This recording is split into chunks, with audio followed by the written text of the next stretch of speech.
In the midst of the modern tiny house movement, with its innovative designs and eco-friendly appeal, it's easy to assume that this trend is a unique product of our times.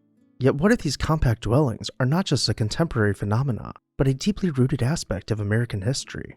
Hi everyone, Ken here. Welcome to this house. Imagine stepping back into the Victorian era, an age marked by grandeur and extravagance in architecture. Amidst the ornate mansions and elaborate facades, there existed a contrasting narrative, the story of the Victorian tiny house. A modest, yet intricately designed abode that stands as a testament to the era's lesser-known inclination toward simplicity and efficiency, with all the style the era had to offer. Built in Roxbury, Massachusetts around 1880, this tiny house not only challenges our conventional view of Victorian grandiosity, but also offers a unique lens through which to view the social and cultural undercurrents of the time.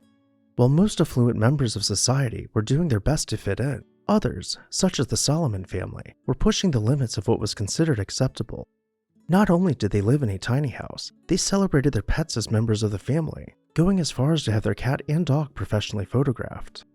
William was a successful merchant, a Freemason, and a member of the Knights Templar, and while he could have afforded a mansion, he and his wife preferred a small but luxurious 20 by 20 foot home. Entering the Solomon house, we arrive in a narrow but well-proportioned stair hall with a tightly winding staircase leaving an impression of grandiosity. To the side of the stair hall, guests would be ushered into their reception room.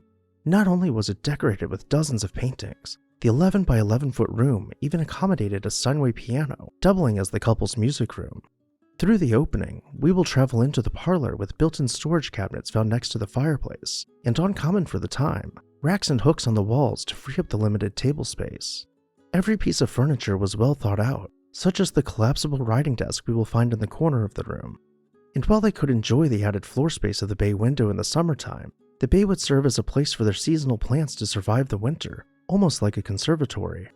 Passing through to the dining room, we've now made a complete circle since entering the home, with a staircase right behind us. The kitchen, which pumps out over the crawl space from the dining room, maximized function by freeing up floor space with built-ins on every wall.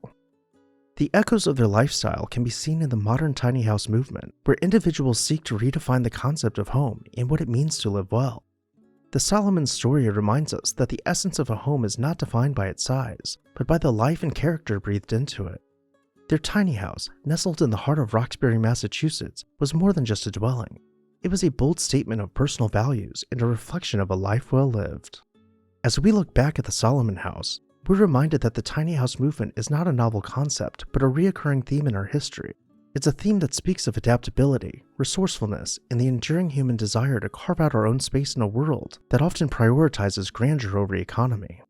In the end, the story of the Solomon family's Victorian tiny house is not just a chapter from the past. It's a continuous dialogue between yesterday and today, urging us to rethink our notions of space, simplicity, and what it truly takes to make a house a home.